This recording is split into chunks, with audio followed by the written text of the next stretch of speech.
Roon, 30 years into the world, 11-time world champ in Taekwondo Karate, black belt in multiple disciplines, and now an international coach. How did you get into the sport and why did you get into the sport? Martial arts just chose me. Where do you think your desire to want to be the best came from? I'm 40 now and I still have a competitive streak. You know, like it's still in me. Like if somebody pops me in sparring, I'll still like start. I don't think I was ever really that motivated to be like, I have to be the world's ultimate fighter. I'm in a privileged space that I get to share my art with people. I haven't talked about it too much, like publicly or openly. I had a few injuries that caught up with me. I actually couldn't even tie my shoelaces, my right leg. I couldn't even lift my knee above 90 degrees. Fully retired now from the competing side of things? I haven't made a clear line in the sand and said that I definitely wouldn't do something. I haven't said that. But Kia ora everyone, Zach and Jake here from The Martin Show. Just a friendly reminder to please subscribe to our channel. It helps the channel more than you know, and it gives us more opportunity to be able to bring great guests. We appreciate all the love we have received in 2024. 2025 is going to be a massive year. Enjoy all the episodes coming up, whānau. Much aroha. To the moon.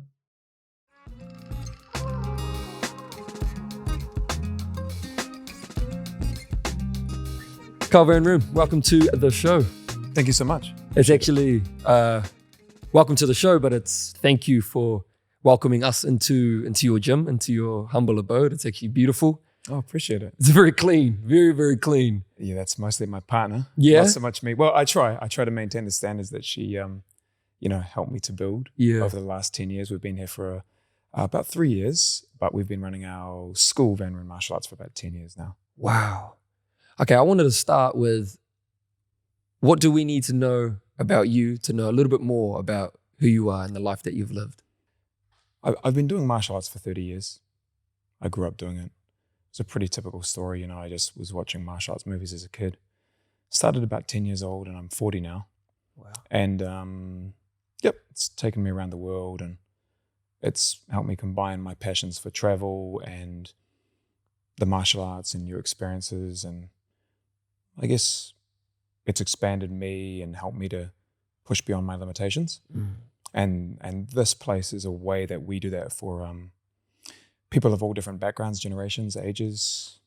30 years into the world, 11-time world champ in Taekwondo Karate, black belt in multiple disciplines, and now an international coach. If you had to, I always think about this with boxing and what it's done for myself and my brother, but if you had to think about the biggest thing, the most important thing that it has taught you or has given you, I know it's given you a lot, but if there was one thing that stood out, what would it be? I think initially, when you're younger, it's about resilience and pushing your own limits, you know. But I think life has different seasons. And when I was in my teens and 20s, everything was about performance and ambition and trying to push hard. But now it's really more about service to the community. Wow. Do you know what I mean? It's really more about like, I feel most satisfaction when I feel like I'm able to contribute to the empowerment of not just youth, but the community in general, and hopefully be a good role model to my children and to the community at large where I can. Yeah. So it's more like a mission. I don't know if I could reduce it to just one lesson because it's probably a bit too multifaceted for me to do that. I love that. And the mission has changed throughout the journey. Yeah, I guess it changes with your own priorities, you know? Yeah. And it's one of those things that like, I guess there's fighters and then there's martial artists. And I mean, I love combat sports and I enjoyed fighting and competing. But I think where martial arts delineates itself from combat sports and fighting is, you know, the battle against yourself and your own character development and a lifestyle. And so that's kind of for everyone. Yeah. Well, I want to go back to 30 years ago, the 10-year-old that's just about to embark. How did you get into the sport and why did you get into the sport? Were you sort of like a because everyone has their own reason for getting into martial Yeah. arts, for getting into combat. Yeah. What was your reasoning? I think retrospectively, it was probably for a feeling of significance, you know. I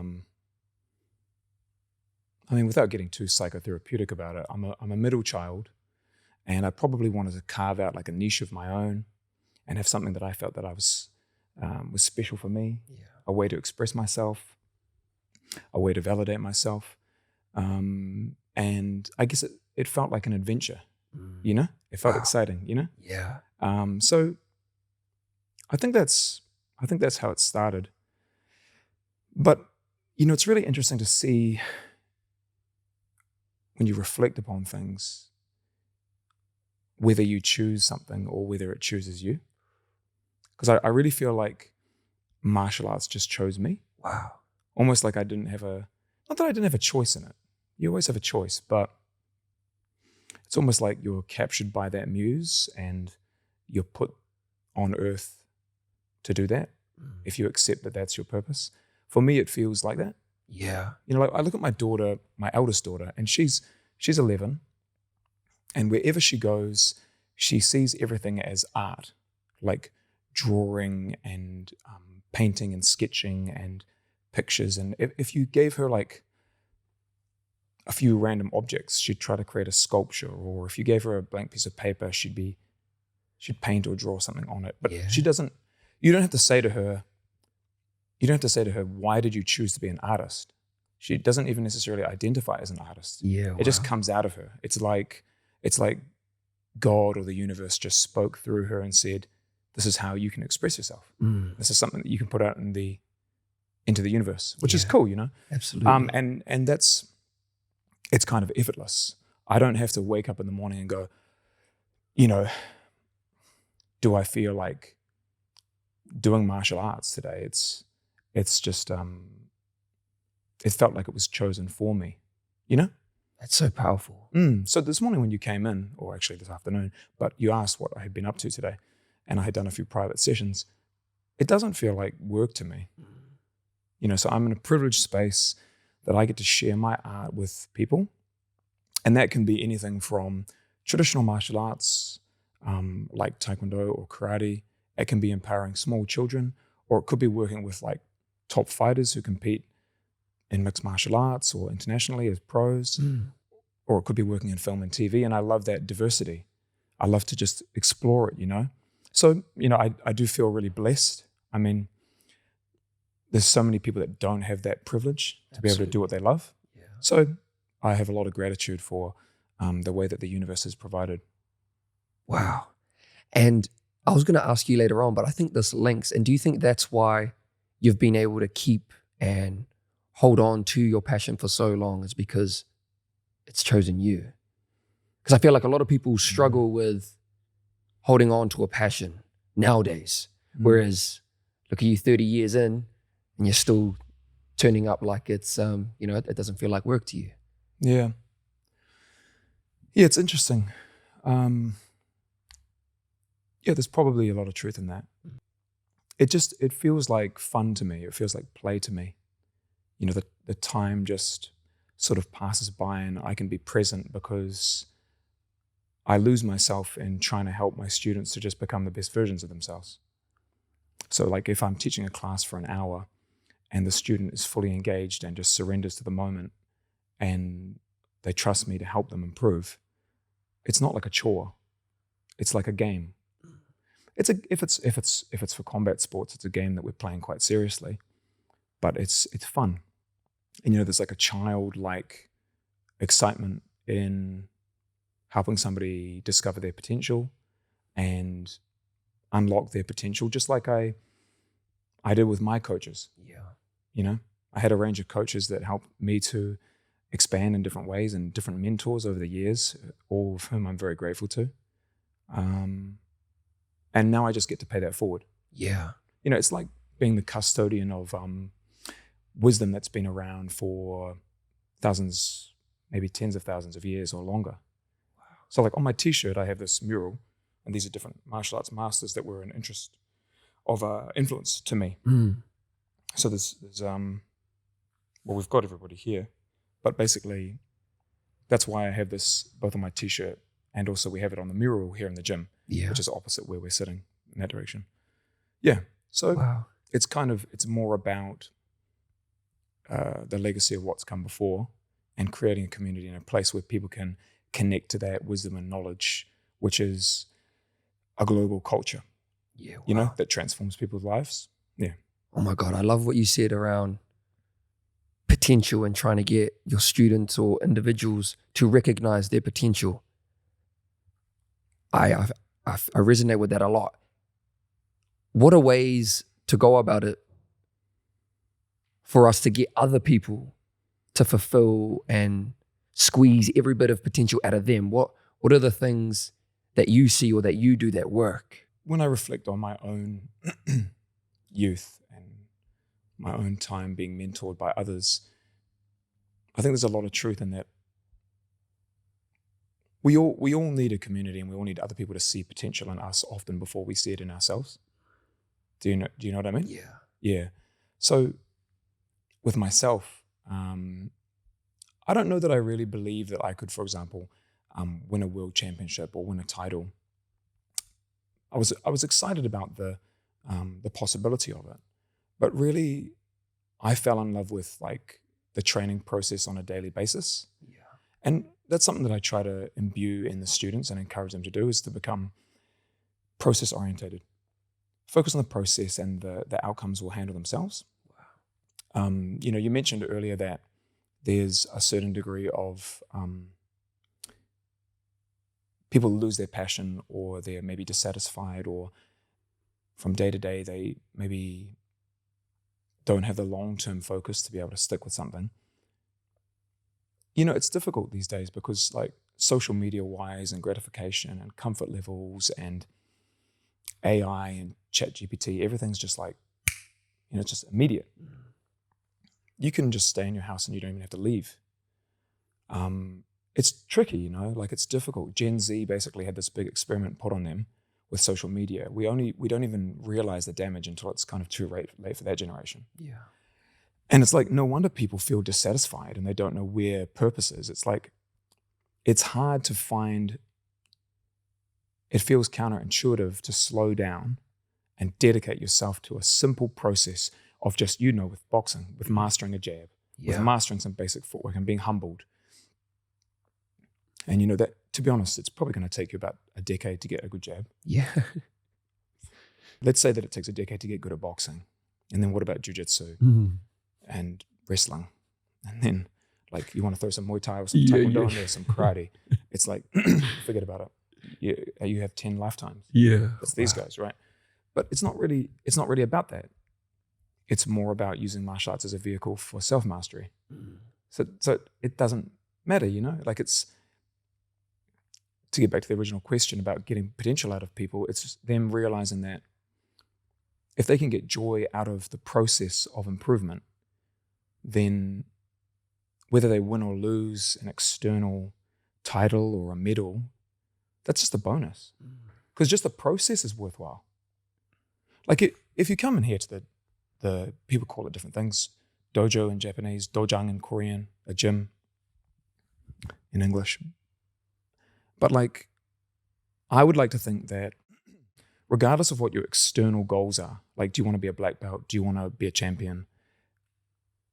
It's like, I would hope that just the process itself would be something that would elevate your life and give yourself perspective and joy. So that's what we're trying to do, you know, and that's what I've always found. Yeah, I love that. Why do you think it is then there where people, it could be multiple reasons, but then when people, do they stop enjoying the process, which is why they fall off? It could be, it's all personal as well, right? Why they don't stick in with it. I was fortunate enough to spend a little time studying at Auckland University, and I did a bachelor's degree in sport and exercise science, and then I decided I would do a master's degree, and I got a scholarship, Prime Minister's Athlete Scholarship, in 2009, 10, 11, and I did a master's degree thesis on mindset coaching. Wow. And one of the things that like really stayed with me from doing studies in sports psychology was about, well, external versus internal validation, or intrinsic versus extrinsic factors, intrinsic versus extrinsic motivation. And I feel like if from the start of the process, your motivation is external validation and reward, you've already poisoned the process. Wow. You know, that's that might sound a bit severe, but if you're only, I believe if your only motivation is to, let's say, get in the UFC and earn a boatload of money, I don't think it's enough. Yeah. Like, it's too hard. It's way too hard. Absolutely. Same being a professional boxer, same to be a professional martial arts coach, even just being like a professional personal trainer who does well. Yeah. You can forget about it. You're not going to do shit. You're not going to do anything. And at the drop of a hat, once it's not easy, and it's not like, oh, where's that easy money? Oh, where's all the riches? I've spent a year building my business. A year is nothing. Yeah. A year is nothing. 95% of businesses fail in the first 5 years. There's a reason. So anyway, what keeps people going? Again, it's like you have to enjoy the process of actually doing it. So if you can find something that you enjoy for the intrinsic value of doing it on a day-to-day basis, regardless of whether society validates you or not, or whether you get a whole bunch of money or not, or if you just stick with it because you love it, if you put in enough time, you'll become so good at it and you'll outpace everybody else that hasn't put in the time, then the money will probably come. Wow. Do you kind of get what I'm saying? Yeah, bro. It's like, and so it's internal validation, really. And this is something with any of my students that got further and really pushed their ceiling up in terms of their limits, I talked to them a lot about it. And it was the same with me. Before, like, I won any world championships, I was working with a mindset coach, and he, around the same time that I did my master's thesis, and these types of lessons were things that we covered, and it helped me to become clear. It's like, once you let go of the external validation of whether you become a champion or not, and you value yourself regardless of whether you do, very often that's the time when you do become it. Because you're no longer clinging to this like concept of like, oh no, I've dedicated my life. What if it doesn't go right? What if I get beaten up? What if I get smashed? What will everybody think? It's like, you can just drop all that. And then all that energy that you wasted on your anxieties gets transmuted into becoming the best version of yourself. And it all becomes about love and gratitude and present focus, and you just flow. Wow. Beautiful. Does that make sense? Absolutely. Very profound too. It's great learnings for myself too. I wanted to go, you mentioned yourself, I do want to go to you and sort of back into, I guess, earlier on as well, because in order to be the best at any combat discipline, you have to be different mentally. You said how hard it is. You mentioned how hard it is. Yeah. Where do you think your desire to want to be the best came from in those earlier years? How you said different seasons as well. Where do you think that came from? Yeah, it's really strange actually, because I don't think when I'm actually fighting, if I was actually competing, I'm 40 now and I still have a competitive streak, like it's still in me. Like if somebody pops me in sparring or something, I'll still like start. Suddenly I'll activate but it's going to sound contradictory, but I don't think I was ever really that motivated to be like, I have to be the world's ultimate fighter or something. It was more really proving to myself that I could overcome myself. Do you know what I mean? And I had read all these, I'd read the teachings of all these great martial artists from over the years. Like, they're on my t-shirt actually, a lot of them, like Sun Tzu and the Art of War. Yeah. Miyamoto Musashi in the Book of Five Rings, Bruce Lee, Muhammad Ali, Jigoro Kano from Judo, Masoyama from Kyokushin Karate, Gracie, General Choi Hong Hee, the founder of Taekwondo, Bodhidharma, who brought Zen to the Shaolin Temple and created Kung Fu, Wow. Gichin Funakoshi, who started Shotokan Karate and basically spread karate internationally, pretty much.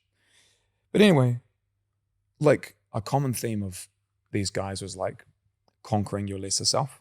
Yeah. You know, and so it was really more about that. It was really more about that, like,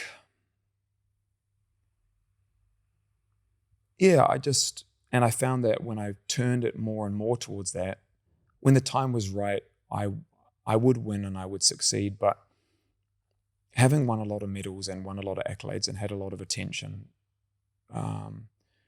during my career, you realize pretty quickly that everything is ephemeral. It's all temporary, and it's all relatively meaningless. There's going to be another world champion next year and every single year after that, and there'll be dozens of champions across dozens of disciplines. And if it doesn't mean something to you deeper down in your heart that relates to your own internal validation, peace of mind, and what you can pass on to the greater community, it's pretty meaningless. Wow. And you'll go after and you'll try to just win another 11 titles like me. You know what I mean? And it doesn't mean that it doesn't mean that at the time that wasn't good. It taught me a lot that I can pass on now. But, you know, greed and ego gratification is insatiable. Yeah. It doesn't matter how you can do as, you know, like, I mean, just look it up. You can just look up like Hollywood stars and how satisfied or depressed most of them really are. Yeah. Like, just check it out. Like, you know what I mean? Like, absolutely. and I feel like in the last like 5-10 years in particular, we've seen a fall from grace where a lot of stars, you begin to realize that the cracks, you know, begin to show, and you realize, oh, maybe it's not all it's cracked up to be. Not that it's not great to have like money and privilege and fame, like, you know, we'd take it rather than not if given a chance. Yeah. But it's not everything. yeah, and sometimes unfortunately, you don't realize it's not everything until you get a bit of it and you go, oh, that wasn't the answer. You know what I mean? Wow. It's like that thing about like, I think Kanye West said, having money is not everything, but not having it is. Yeah. You get what I'm saying? Yeah. Yeah, it's like, until you realize, oh, I got a whole bunch more money now. No, still depressed. It's like, it still doesn't give you meaning. Like, yeah, it gives you options. Same with winning titles or accolades or people giving you adulation. It's like, at the end of the day, how do you feel about yourself as a human being? Yeah, wow. And every single martial arts master that created any martial arts system that spread throughout the globe had moral culture and ethics and compassion and humanity in mind, the way that they did it, you know? Yeah. And I mean, even boxing, it's the same. Like, it's like some people don't look at boxing as a martial art, but I think it is. I mean, it's a tremendous tool to develop youth, particularly like young men that feel maybe like they don't have a direction or a pathway for their aggression or their energy. And it gives them like a constructive way to do that in a, you know, some people say it's violent, they'll criticize it, but it's like, I don't think we have to deny our like primitive impulses. Like, we can reconcile with it. It's just part of humanity. Absolutely. Like, you got to have an output. You got to have like an outlet for that. Yeah. You know, and it doesn't mean you have to go around being a dick. Yeah. You know? I want to go more into your transition now from fighter to coach. Did you always know that you wanted to be a coach? When I was at high school, maybe even earlier as well, like 13, 14 years old, I was like, well, I mean, I was a nerd. I mean, I'm still kind of a bit of a geek, definitely a geek. But you know, nothing wrong with a geek. No, it's fine. I don't really care anyway. Absolutely. You know what I mean? Like, yeah. Too old to care anyway. but and like I remember at lunchtime teaching like a small group of my friends. Do you know what I mean? Like martial arts already at like 13, 14 years old. Wow. So probably yes, but it wasn't that I wanted to do it. I didn't want to be a coach. I didn't want to be identified as like a teacher necessarily. I just wanted to share what I loved, and that was the best way to do it because nobody else was going to do it. Yeah. So it was natural. Just like the same with this center. It just, I mean, it has my name, Roon Martial Arts, but it's just because we didn't know what else to really say. I mean, what else is it? Yeah. Me and martial arts. Like, It's exactly like our show. What do we call it? The Martin Show. Martin Show. It's our last name. well, what else are you going to call it? Yeah. Yeah. So that's just like kind of a natural fit. Yeah, I think with coaching, it's like, that concept of if you have a candle, you can light 1,000 candles from a single candle and it won't reduce the lifespan of the original candle. So that's kind of how I feel about coaching. Like you can have an effect on people.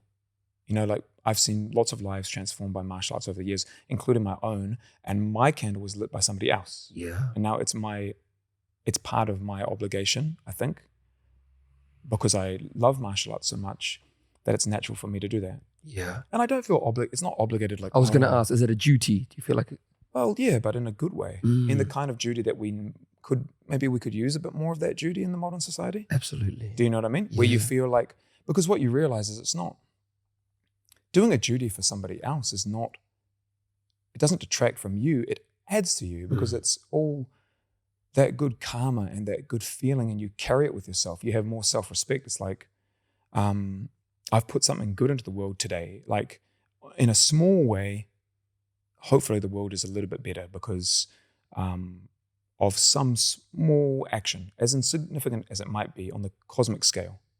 Wow. Ripple effect from there, eh? Every day. Right. I mean, well, what else are we going to do? We just chew up oxygen and stay at home and consume and wonder why we're depressed. What about mentally, from fighter, competitor to coach? Did you carry the same mindset into your coaching career? Like, are you now just as competitive as a coach as you were when you were competing? Yeah, it's interesting. I mean, there's like a life cycle of it, like I think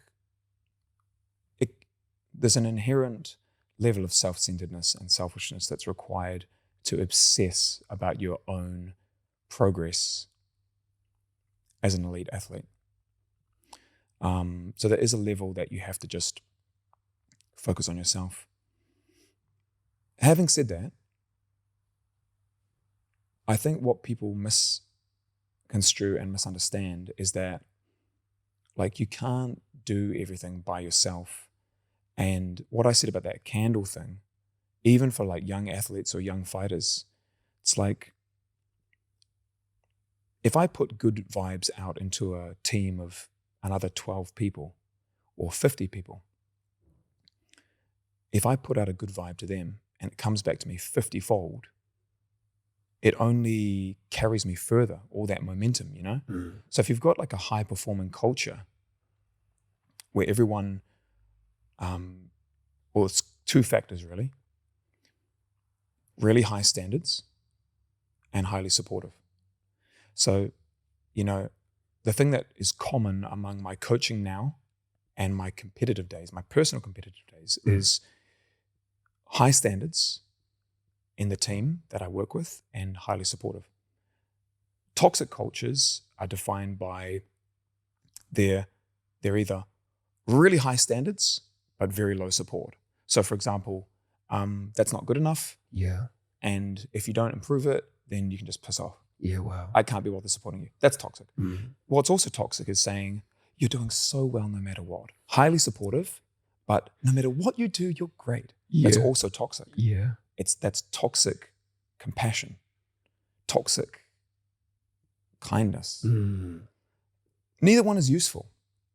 What's useful is saying to somebody, I'm not going to tolerate anything less from you than your very best today, but I support you no matter what, even if you come up short. Wow. Do you know what I mean? Yeah, bro. And I think that's what I love to be around. You know what I mean? And foster myself. And I don't think there's too many places in society where that happens now. There's been like a general, on the political spectrum, it's like we've moved into this sort of very inclusive, progressive, safe space, cancel culture, watch what you say, can't offend anybody, words of violence type vibe.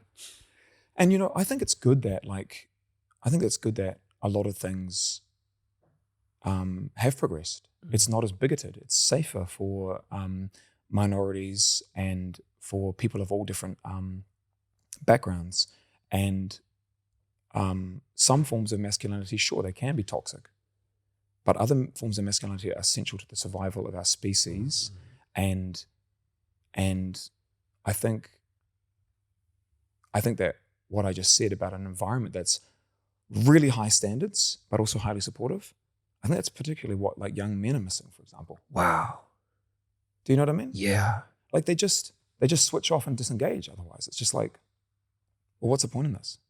Where do I fit into this? Oh, if all masculinity is toxic, then why even engage? Do you know what I mean? Absolutely. That was one of my questions for you. As opposed to like, yeah, I mean, I could go on about it, but how do we work on that though, as young men, hearing that I need a better support system? Yeah. But I also need truth and honesty. I think if you look on the internet landscape and you see like a character like, for example, like an Andrew Tate, right? Mm-hmm. Some of the things that he'll say, they're just, he's just saying it to, I don't know if he's just saying it to get attention or whatever or whatnot. But then some of the things, they like really ring true for people, you know? Some of it is kind of a bit bigoted and a bit sort of like, what would you say? Misogynistic. Yeah, and it's yeah, like, yeah. it's like 1950s masculinity type of thing. Yeah. But it's like, how can society not implode if you make a war on all masculinity? If you say everything masculine is weak, is toxic. It's like, are you insane? Yeah. Are you insane? Like, I think it's easy to say that when we live in a really comfortable society and everything's safe. So then the warrior archetype, like martial artists or people that fight for the safety and security of our society, it's like, oh, well, there's no point in that. We don't even need that. I think the luxury beliefs that we kind of have. Yeah. Do you know what I mean? Because Wow. we have privilege. I think if you don't give like young men a place to feel that they're part of something that is going to be of service to the community, then they're going to find a way to be part of something that won't serve the community, but at least they'll feel like they connect to something. Like a gang. Yeah, bro. What do you think is going to happen? Yeah. It's like, oh, well, nobody wants me. At least I can just, be part of this group. Social and at least group. and we've all got support. We're all feel marginalized in one way or another. So we might as well just be in it together. It's like I think young men want to feel like they contribute. They want to feel of value. Like the masculine needs a sense that we can procure, provide, and protect. Yeah. And if you don't feel like you can do that, then you feel marginalized. And if you're told that those things are not valuable, then why do you think that young men are disengaged at school? Why do you think they don't pay attention and girls outperform them in all like aspects? Yeah. Because the teaching style isn't empowering to the young masculine spirit. But I get a young boy and he steps on my mat and I'll be like, look him in the eyes and I'll say to him, you can do better than that. Don't give me less than that. Why? That's not your best. Why are you not paying attention? And then he'll work harder and then I'll support him regardless of whether he does it perfectly or he doesn't. And if he loses focus again, I'll still hold him to account, but I'll still support him. Yeah. That's the fatherly energy. You know what I mean? Yeah. Like we all want that. Oh We my all need God. that. Wow. Do you feel like you had that as a young man? I've got two very stable parents that have been together for decades and decades. And I have a very, so I've got a solid family life to reflect upon. But in terms of these types of lessons, I think I learned these from martial arts. Yeah. You know, I learned some things from my biological father, my dad, who I love. But I feel like I was pushed further to explore it more and then pass it on probably by older brother figures or father figures in the martial arts. Yeah. Or even older female role models as well, who can also tap into their masculine energy and push, you know? Absolutely. Wahine toa sort of Yeah. thing. Yeah. Massive. My final question on the coaching side of things is because any discipline, combat discipline, requires technique. You mentioned technique, the jab, 10 years to perfect it. What do you think is more important, technique or attitude? Attitude is always more important, and spirit is more important than technique. And I'm a very technical, pedantic coach. Like I've obsessed, like I'm always consuming new information and integrating it into my ideas and learning from other coaches.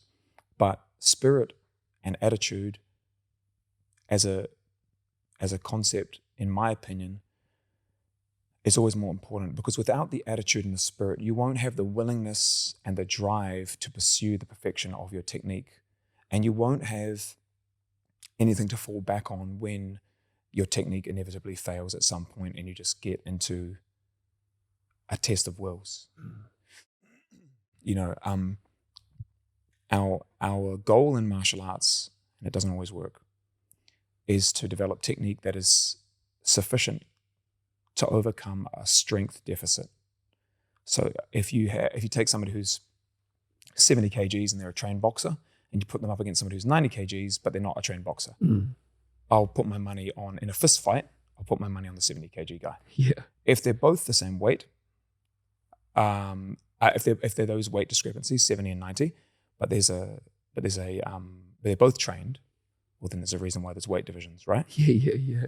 It doesn't mean that he can't, a 70 kg couldn't win, but what would make him win is he has to have spirit and attitude. He has to. He'll never get through otherwise, right? Wow. Do you know what I mean? And I think in traditional martial arts, that's always emphasized. It doesn't matter what. It's not just traditional martial arts. I mean, in boxing, you know, not the size of the dog in the fight, but the fight in the dog. Or in Muay Thai, it's about, you know, keeping calm under pressure and not showing that you're damaged or hurt, having a cold, calm spirit.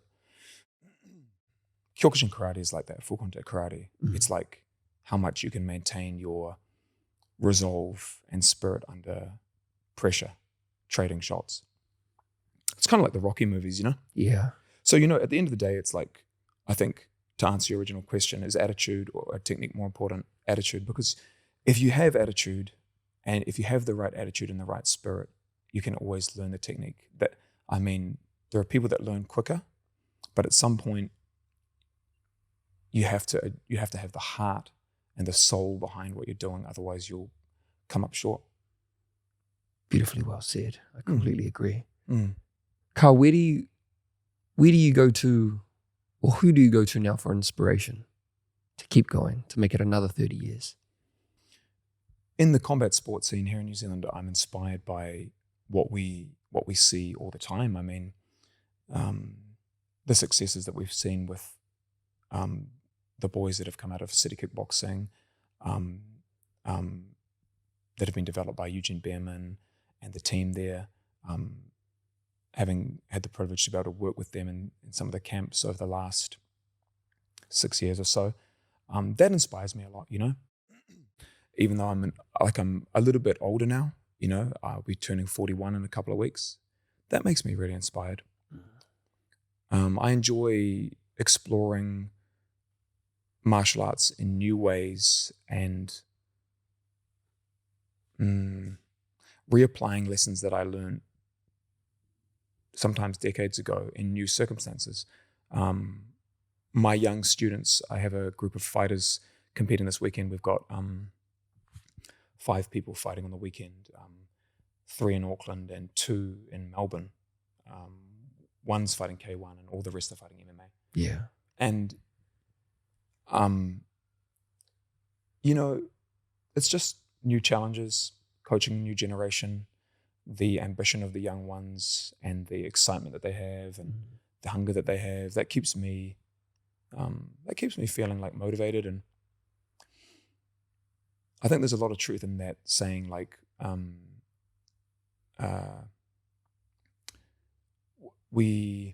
me see if I can not butcher this. We don't stop moving because we get old. We get old because we stop moving. Do you get what I'm saying? Yeah. it's like, I think a lot of people get to like a certain age. Like I see people who are 40 now, like me, and they're already resigned to not being able to move.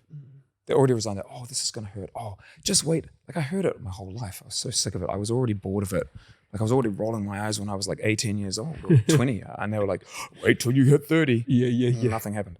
Oh, wait. Like, and you know, like, sure, I've had some like surgeries and some injuries and stuff like that. But you decide what you're going to do about that. You put limitations on yourself or not. It's like people just kind of go, oh, well, there's an arbitrary age and you hit that and then you're not going to have enough energy and you won't be passionate anymore. It's like, just shut up. It's like, don't take advice from people that haven't done what you're doing. Yeah, exactly. Only take advice from people so how are some people doing it then? Let's talk to those people. Yeah.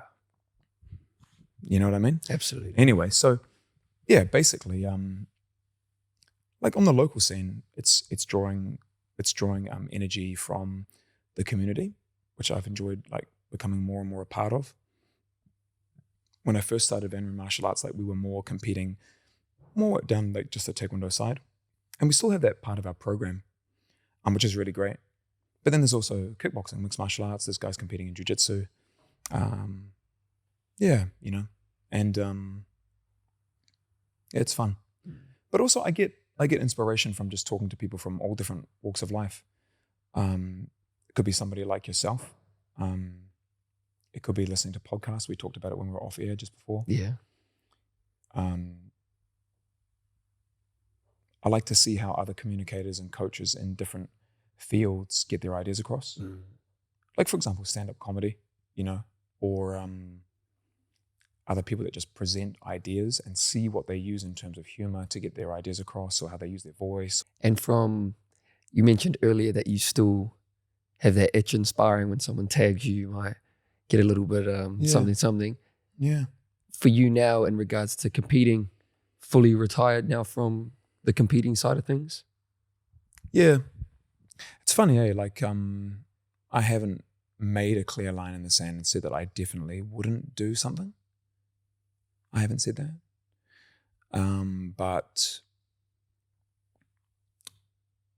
when I was younger, I had the feeling like just walking around, and I don't know if that's just like testosterone level and just being like really like had a lot to prove and a lot of ego. But you know, you want to be competitive and you want to achieve and you want to see what you can do, test yourself. I kind of only get that when I like get kind of activated. Do you know what I mean? Yeah. But like I still like to wrestle and roll, and I still like to spar, and I'm still trying to train like most days of the week, 5 days a week. I'll try to train and do some live training. And I don't feel like I've really degraded too badly. Like I think I still have hand speed and reactions and movement. But yeah, it's also like what brings you joy, you know? And it's also like what's the outcome that I'm looking for? It's like I could do it, but then if I wanted to do it to the standard that I was going to do it, I would probably want to sacrifice every single thing in my life to do it. And I'm not really sure that I'm prepared to do that. Like my family have already sacrificed a lot for me to build this place, which is a special thing, you know. But I don't know if I want to. I don't know if it would bring me the same level of joy. I think it would probably bring some misery. And I do want to be there more for my daughters, and I do want them to be like a balancing situation where like my family have really backed me. I mean, before we moved into this gym, we lived in our last gym. Yeah, wow. You know, like our gym was around the corner on Normanby Road. And for those that are not familiar, Normanby Road, there's a bunch of warehouses there. And we had like a studio apartment inside. And we raised our daughters there. So we had like a newborn and we had like another 2-3-year-old. And we ran our gym there for like maybe 4 or 5 years. Wow.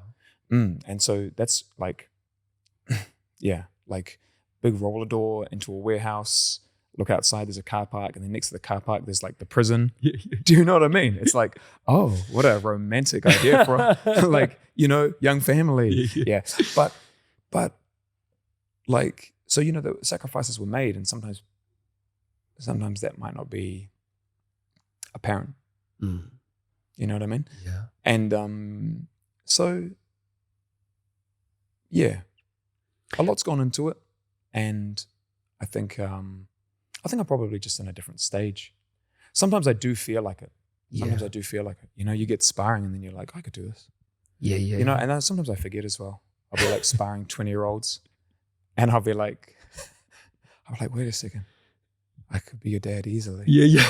I could have had you when I was like 20, and you're 20. It's funny, eh? Yeah. Do you feel like because I feel like for a lot of, I guess, legends in their craft that have done it for such a long time, there's something about retiring. Like you hear so many stories, like Mike Tyson when he, towards the latter end of his career, something about retiring just does something to the brain mentally because they've given their whole life to that thing. Do you feel like you struggle with that, or to come to terms with the idea of fully like? No, No? I don't. I'll tell you why. Because I've always been a sports person and an athlete second to being a martial artist. Wow. So the way that I was raised in martial arts was always that martial arts was an avenue for self-expression and self-discovery, character development, connection to a community, and building yourself, hopefully as a better person on and off the mat. And that didn't disappear. When I stopped competing, that was still there. So the primary reason, the primary internal driving force was still there. And I could share that with a whole bunch of people that were the next generation. So that's the difference between a martial artist and a fighter. Yeah. But like, it doesn't mean that there isn't like a degree of like gold medal depression where you like do a world championships and then you win a title and you're like, you've built everything up and then you get it and you're like, okay, great. But now what? Yeah. Like there's an emptiness. Like, but I guess in my case, I feel like I was shielded from that a little bit because I never really anticipated being like a champion in all these things. Not really, like the opportunities came along and I was like, oh, I'm actually really good at this. I might as well see if I can do better. And then I did a bit better and I was like, oh, I might as well see if I can do better. One thing led to another. And then, you look back and it all feels kind of surreal, but the motivation wasn't really about that anyway. So when there is no retirement, because it's just a part of life. Yeah. It's not like, do you know what I mean? Like, why would I stop doing this thing that gave me so much joy just because I'm no longer competing with it? So when I look at martial artists who compete in MMA, historically, like I can relate to GSP, Georges St. Pierre, because he's a martial artist first, and he still continues. You look at him now; he's in like tremendous shape. He still does everything.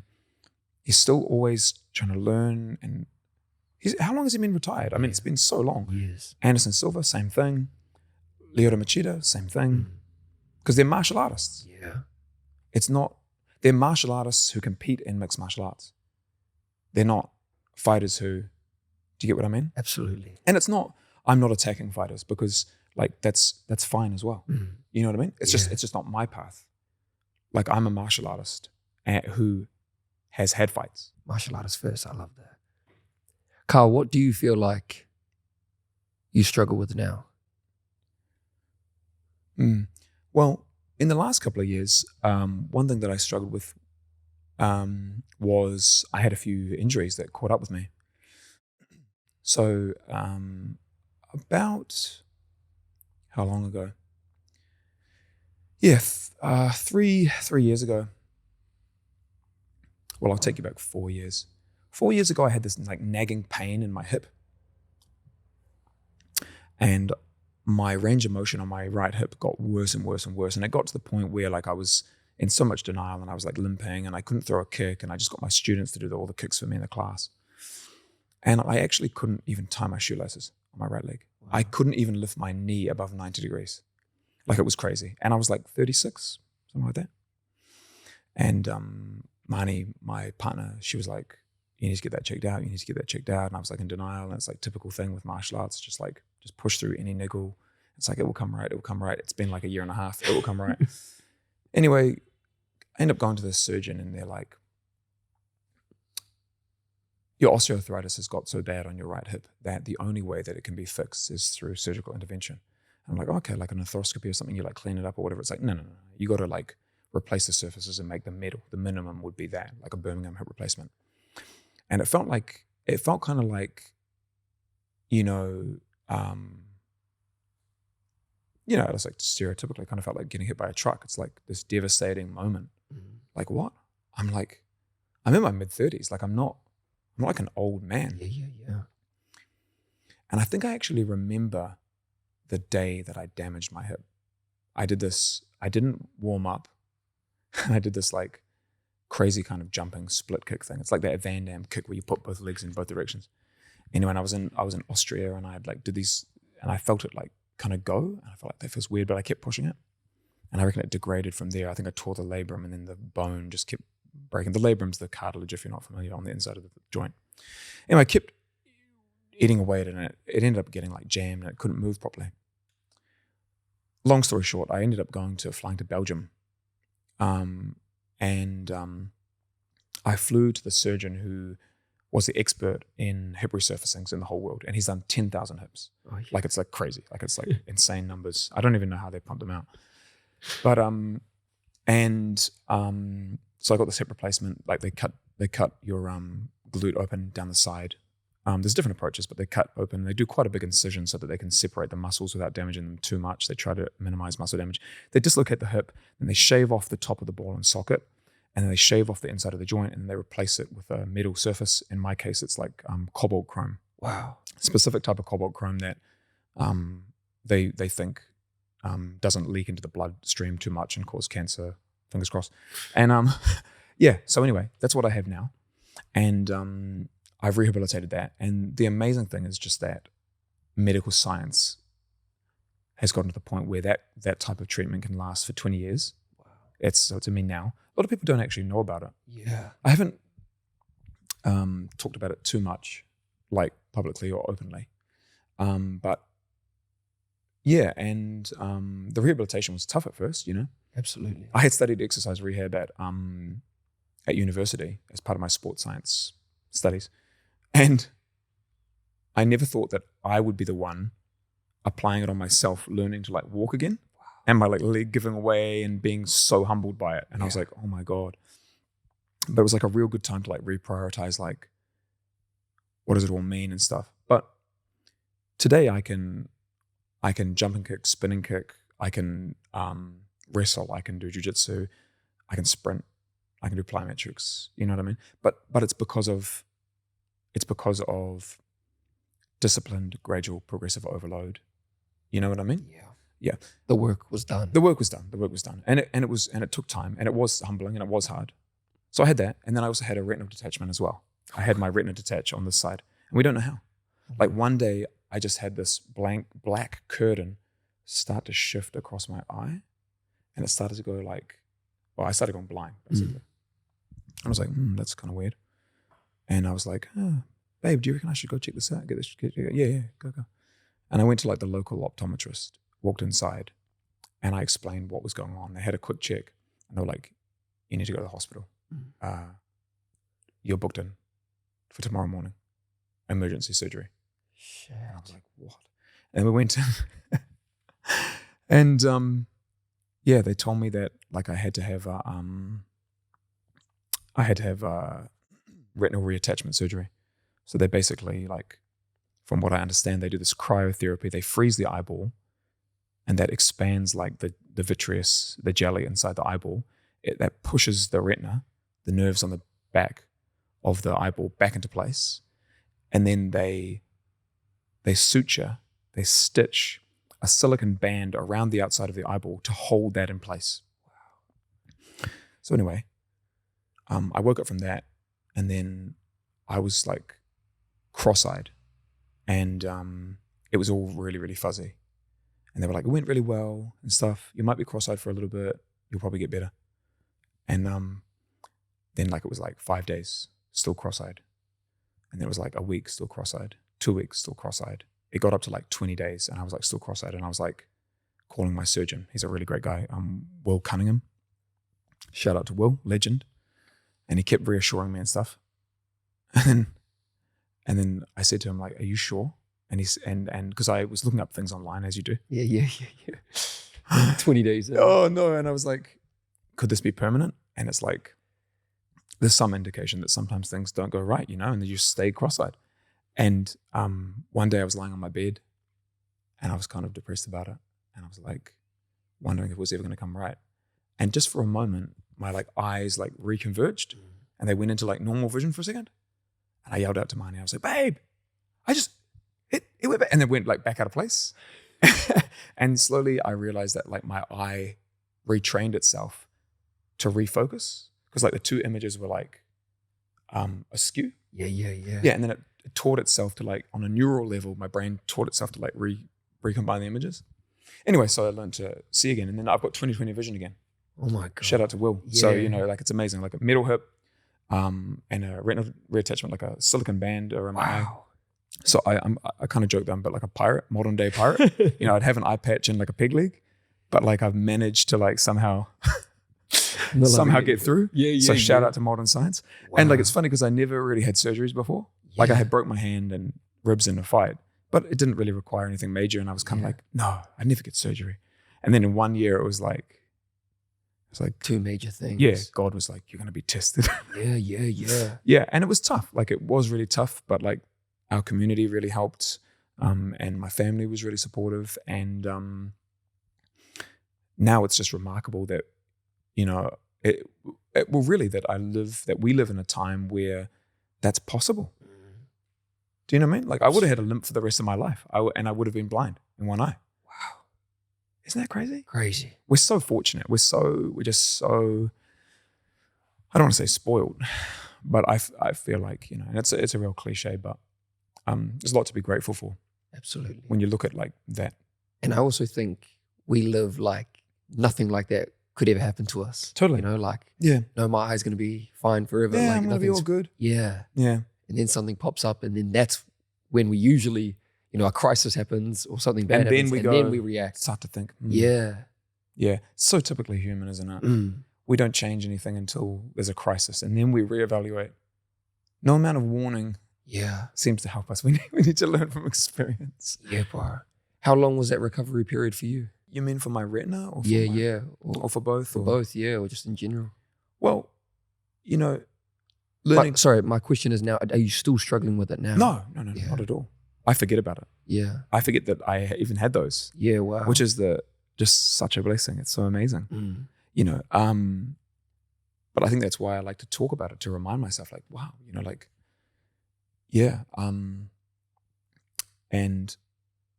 the recovery was like, at 6 months with the hip, I could start to like move and kick again and do footwork and things. But I didn't, then at a year, I was like, oh, I'm way better after a year.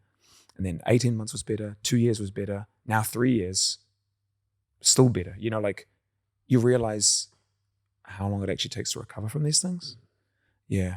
And the retina, I just get periodic checkups, but it's incredible that the silicon band is in there. You wouldn't even know. It's around my eye. Wow. Like it's like a rubber band around it. Crazy. It's weird, eh? Yeah. Can you imagine who the first dude was like that was like, yeah, you can try that on me. Like, hey bro, you're going to go blind if you don't fix your retina. But I've got an idea. We'll put a rubber band around it. We'll freeze it. We'll put a rubber band around it and we'll see if it holds in place. Do you want to give it a try? Yeah, might as well. Can you imagine? Modern science, eh? Yeah. Crazy. And bro's just like, yeah, it's cool. What about outside of Mahi, bro? Outside of the gym, what else sort of fills you up as well or makes you feel alive? Yeah, time with my family. I have 2 daughters. One's 8 and one's 11. And they're both such great kids. And they both got such interesting and unique personalities. And I, look forward to being there to support them with their journeys in whatever way, that I can as they grow up. And just spending time with my partner, Mani, who's my best friend. And I think that's really what's required, in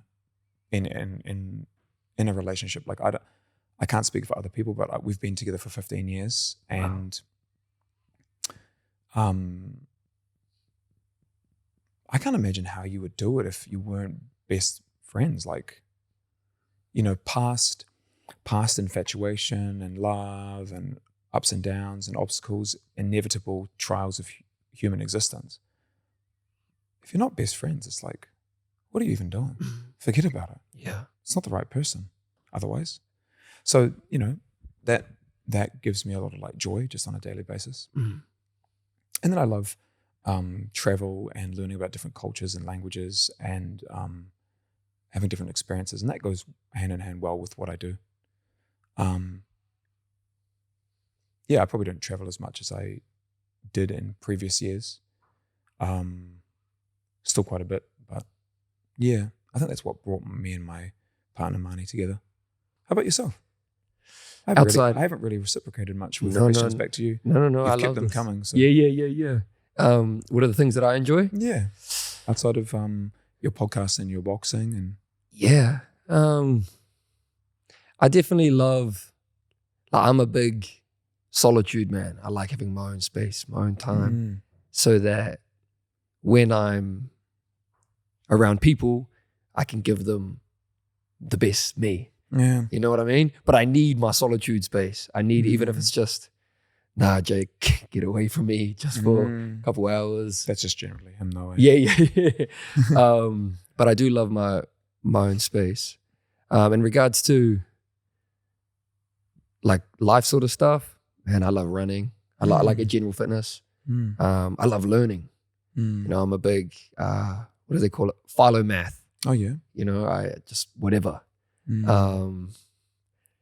So yeah, it's a little bit about me. It's actually kind of crazy. Not many guests usually ask questions back to me, so you put me on the spot there, but I loved it. Carl, we do have some fire off questions. What is the best advice you've ever received?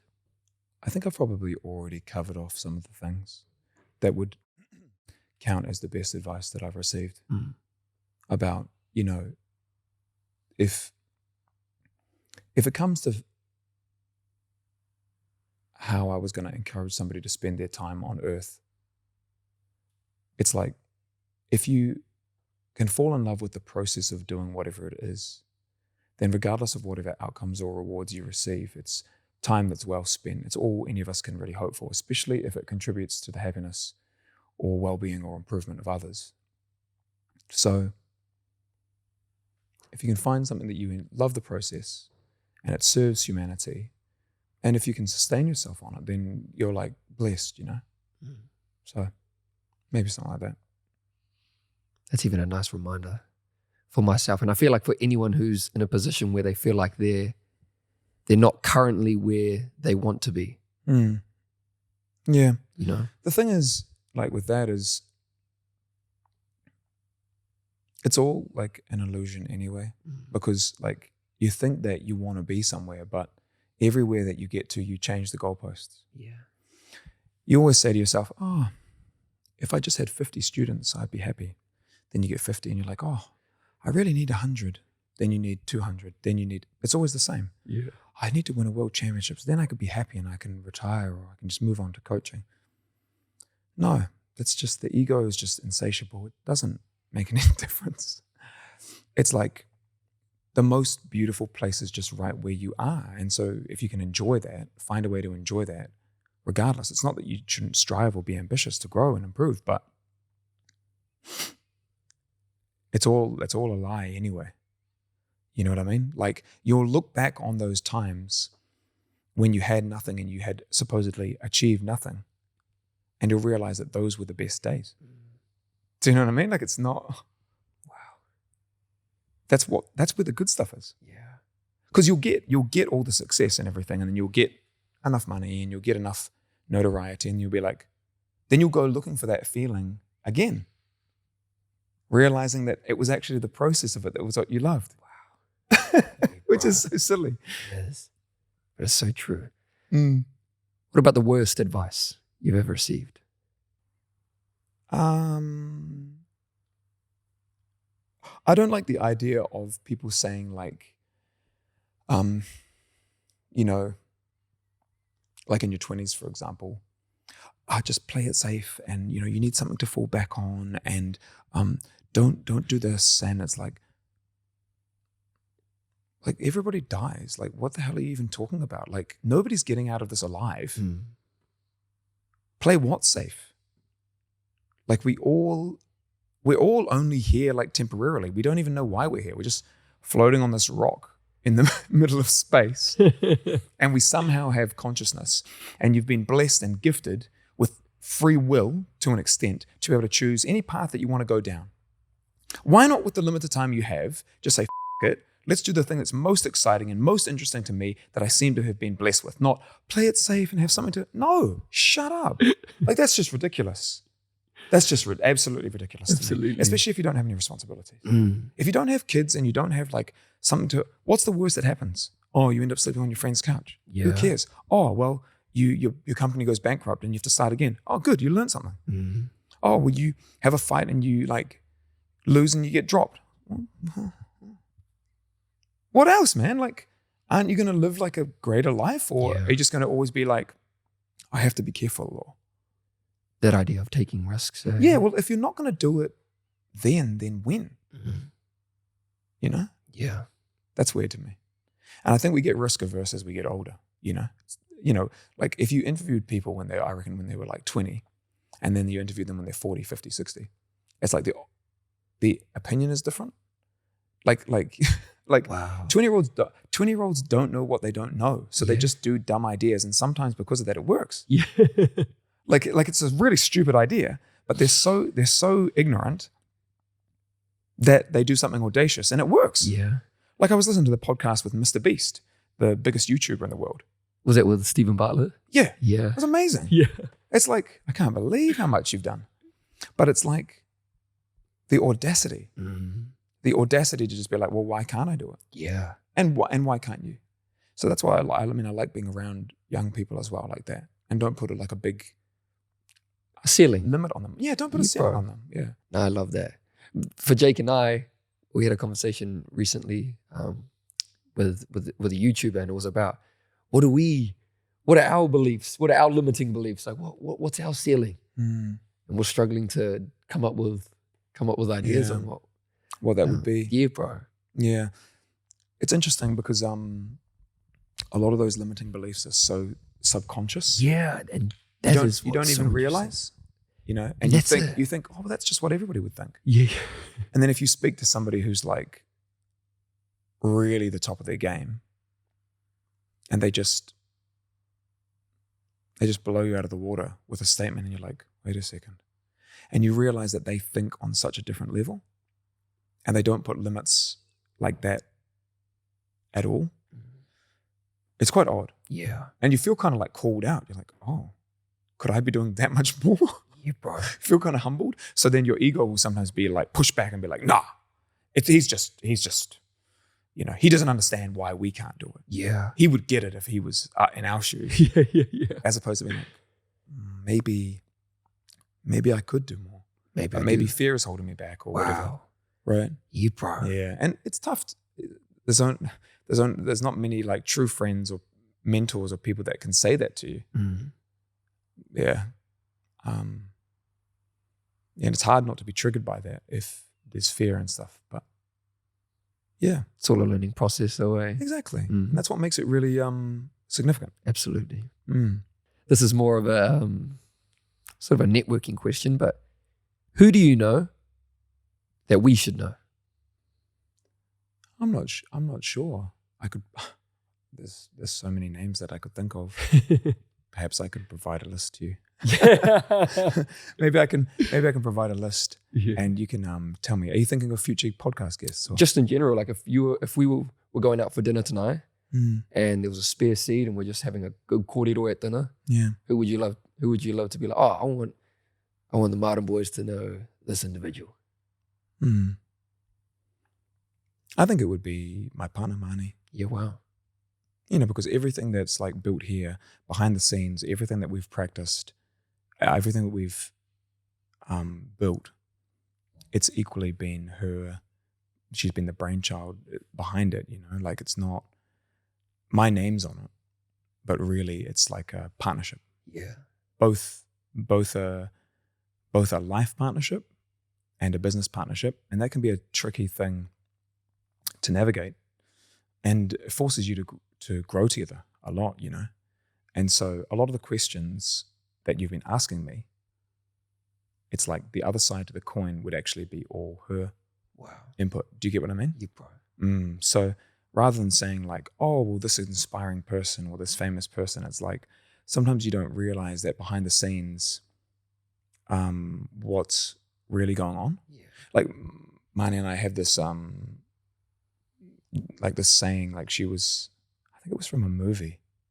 I don't recall which movie, but it was like the husband is the head of the household, but I am the neck, and I turn the head wherever I want to go. Ooh, Do you know what I mean? Wow. And it's like, but that's kind of true. Yeah. And in a good partnership, that sounds kind of manipulative. But she will draw my attention to things that need to be drawn to. Yeah. Because I can be very obsessive and one track thought, like we have to achieve that. And then she'll like alert me to like how we need to adapt and adjust and grow and the bigger picture. And things like that. Yeah.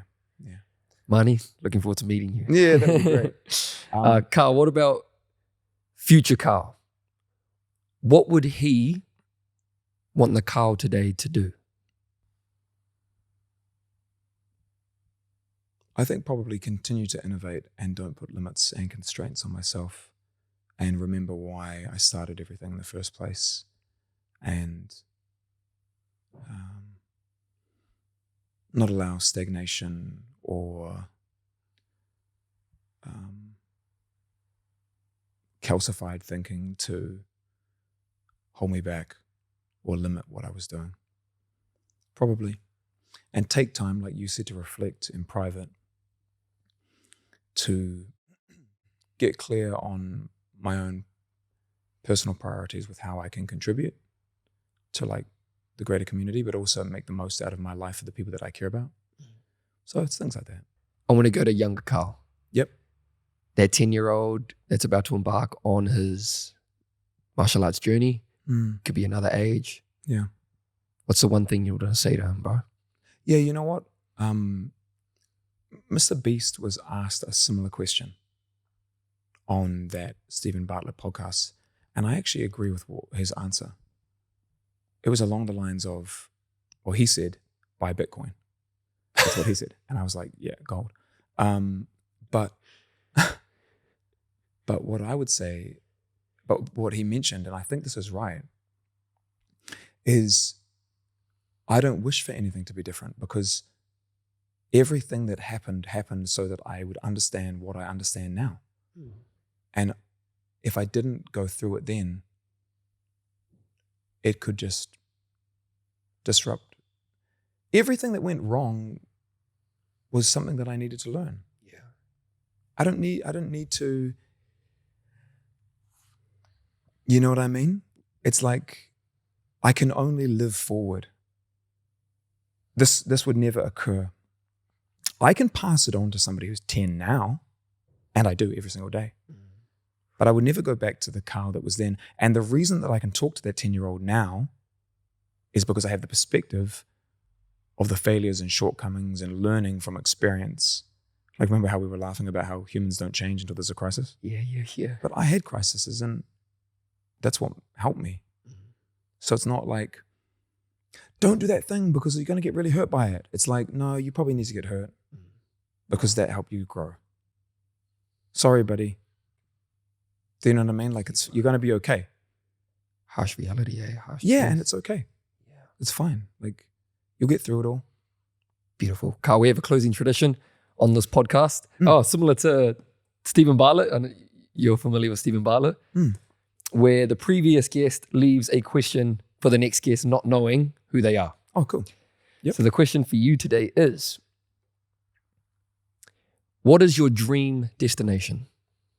Do we take this metaphysical? Or are we just saying... There's the geeky car coming out. He's like, oh yeah, how do I approach this? Yeah, exactly.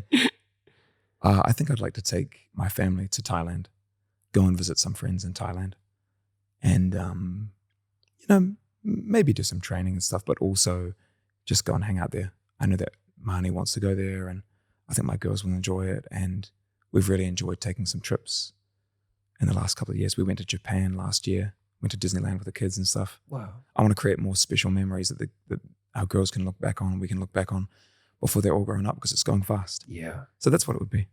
I love that, brother. Carl Van Roon, thank you for being here, brother. Thank you for your wisdom. Thank you for your knowledge. I feel like it's going to, I hope it helps someone. Oh, nice. Regardless, trust the process. And thank you for your time and for allowing us in your beautiful gym, your dojo. Appreciate it. Thank you. Where can the people find you? Oh, socials. Instagram, Roon Martial Arts. Yeah, it's probably the easiest one. Thank you, team. That concludes another episode of The Martin Show. We will drop Carl's underscores below, and we will drop ours right here. Make sure you subscribe to the channel, and we'll be back next week for another episode. Kia ora. Thank you.